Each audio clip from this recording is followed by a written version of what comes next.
हरे कृष्ण, राधे राधे। श्री सद्गुरुदेव भगवान के चरणों में बारंबार प्रणाम। सभी साधकों को श्री सीताराम। साधकों, हम भक्त श्री नरसिंह राम जी का जीवन चरित्र श्रवण कर रहे हैं। अब गतांक से आगे आज का प्रसंग है श्यामल दास का विवाह। जूनागढ़ नागरों में यह बात वायु के वेग से फैल गई कि बड़नगर के मदन मेहता की पुत्री के साथ नरसिंह राम के पुत्र का संबंध हो गया है। इस बात को सुनकर नरसिंह राम से द्वेष रखने वाले कितने ही नागर ब्राह्मणों को मानो जूड़ी आ गई। कहते हैं, दुष्ट लोग अपनी नाक कटाकर भी दूसरों के सगुन बिगाड़ते हैं। जूनागढ़ के भी कुछ ब्राह्मणों ने इसी नीति के अनुसार नरसिंह राम के पुत्र के विवाह में विघ्न उपस्थित करने की ठानी। उन्होंने सारंगधर को अपना अगुआ बनाया और एक पत्र मदन मेहता के नाम लिखकर ब्राह्मण के हाथ बड़नगर भेज दिया। दीक्षित जी के बड़नगर लौटने के बाद से मदन मेहता ने विवाह की तैयारियां शुरू कर दी थी।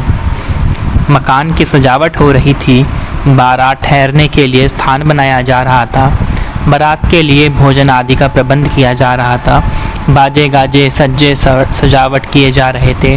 राज्य के बड़े बड़े श्रीमंतों, नगर के रईसों तथा सगे संबंधियों को निमंत्रण दिए जा रहे थे। एक लौती पुत्री का विवाह खूब सज धज के साथ करने के विचार से सारा प्रबंध बड़ी सतर्कता के साथ हो रहा था। इसी बीच जूनागढ़ का ब्राह्मण बड़नगर पहुंचा और उसने मदन मेहता को ले जाकर पत्र दे दिया। पत्र में लिखा था, श्रीयुत मदन राय जी, आपकी इकलौती पुत्री का संबंध जोड़ने के लिए आपके पुरोहित दीक्षित जी जूनागढ़ आए थे। आपको मालूम होगा कि जूनागढ़ में हमारे 700 घर हैं, परंतु उन्होंने किसी योग्य घर में संबंध ना करके अत्यंत निर्धन और जातिच्युत नरसिंह राम के पुत्र के साथ संबंध जोड़ दिया है।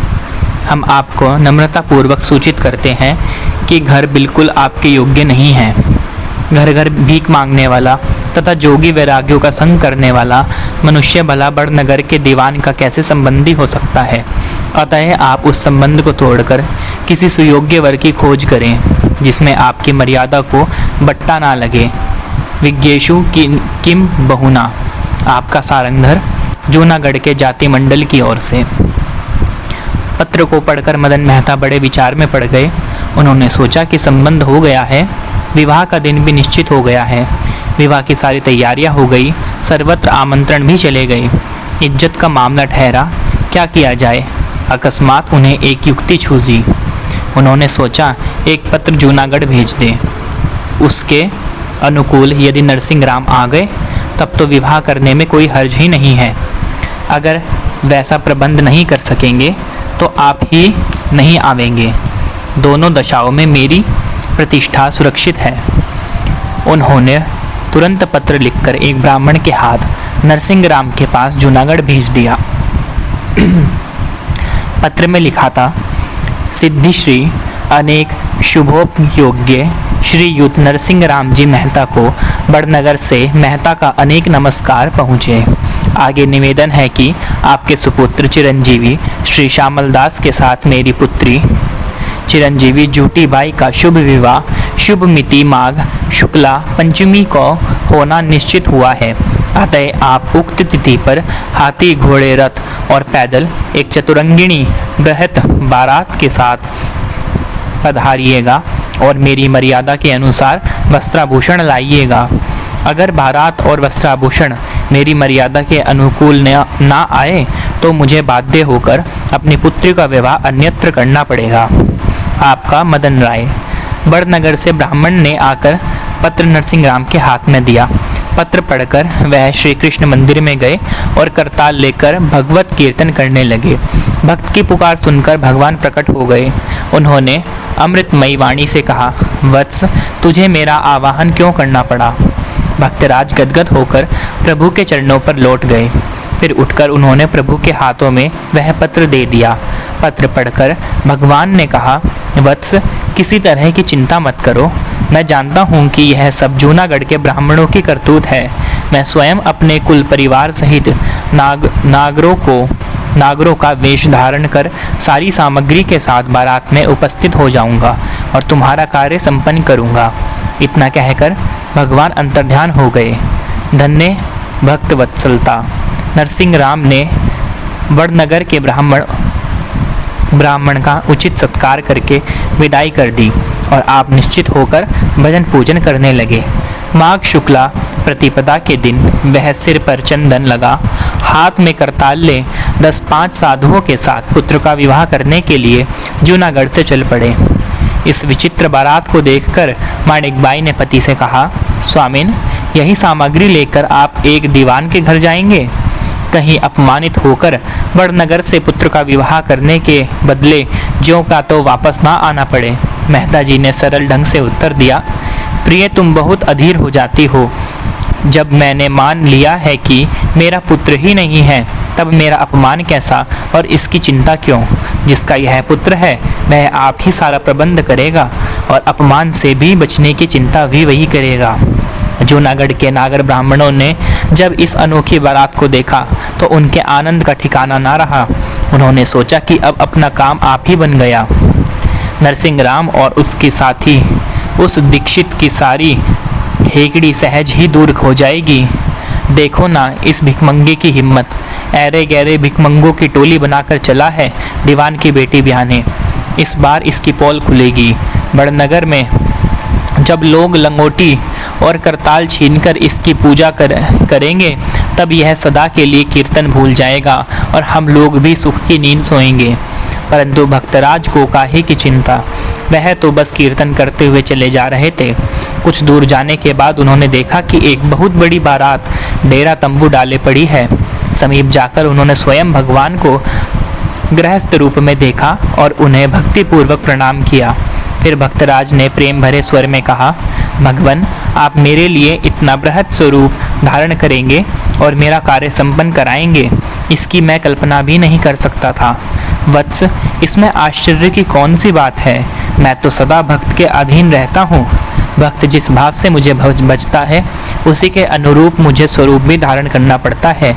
क्या मैंने गोपियों की भावना के अनुसार स्वरूप धारणा उनकी इच्छा पूर्ति नहीं की थी? बालक भक्त प्रहलाद को जिस समय विषपान कराया गया, उस समय क्या विष स्वरूप बनकर मैंने उसकी रक्षा नहीं की थी? पुत्र, अपने भक्त के लिए कोई भी काम करना मेरे लिए दुष्कर नहीं है। भगवान ने नरसिंह राम का समाधान किया। वहाँ से बारात बड़ी सज धज के साथ रवाना हुई। हाथी, घोड़े, रथ, पैदल चतुरंगिणी बारात थी। अनेकों प्रकार के बाजे बज रहे थे।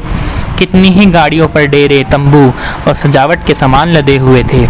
जब स्वयं द्वारकाधीश भगवान की बही बारात थी, तब उसमें कमी भला किस बात की हो सकती थी। बारात निश्चित समय पर बड़नगर पहुंच गई और एक स्थान पर आकर ठहर गई। बारात का ठाट देखकर सब लोग यही कहते थे कि मानो कोई चक्रवर्ती राजा अपने पुत्र का विवाह करने आए हैं। इधर मदन मेहता भी अपनी हैसियत के अनुसार विवाह की खूब तैयारी कर रखी थी। दूर दूर के सगे संबंधी और मित्र श्रीमंत लोग विवाह में सम्मिलित होने के लिए आए थे। बारात का आगमन सुनकर वह सब लोगों के साथ स्वागत करने के लिए उस स्थान पर आए। नारायणी बारात की अपूर्व शोभा देखकर वह चकित रह गए। उन्होंने सोचा, ऐसी बारात तो कोई राजा भी नहीं ला सकता था। जो मनुष्य मेरे यहाँ ब्याह करने आया है, वह कोई साधारण आदमी नहीं हो सकता। मैंने बड़ी भूल की जो इनको अभिमान भरा पत्र लिख भेजा। इस बारात का भोजनादि द्वारा सत्कार करना तो दूर रहा, मैं तो पर्याप्त जल भी नहीं पहुंचा सकता। इस प्रकार सोचते हुए मैं शीघ्र नरसिंह मेहता से मिलने के लिए गए। वह जब भगवान श्री कृष्ण के डेरे के सामने आए तो उन्होंने अनुमान किया कि यही समधी का डेरा हो सकता है। उन्होंने पहरेदार से खबर भेजी कि मदन राय मिलने के लिए आए हैं। आज्ञा लेकर पहरेदार उन्हें अंदर ले गया। उन्होंने भगवान को प्रणाम करते हुए कहा, नरसिंह राम जी, आपको मैं प्रणाम करता हूँ। भगवान ने किंचित विनोद का भाव बनाकर कहा, मदन राय जी, मैं तो उनका एक तुच्छ सेवक हूँ। चलिए, मैं आपको उनके पास ले चलता हूँ। भगवान उन्हें साथ लेकर भक्तराज के पास आए। भक्तराज अत्यंत साधारण वेश में कुछ भक्तों के साथ बैठे हुए हरि कीर्तन कर रहे थे। वह भजन में इतने तल्लीन हो रहे थे कि उन्हें बाहरी जगत का कुछ भी ध्यान न था। उनकी स्थिति और अतुल ऐश्वर्य के बीच इस सादगी को देखकर मदन मेहता का सारा अभिमान चूर्ण हो गया।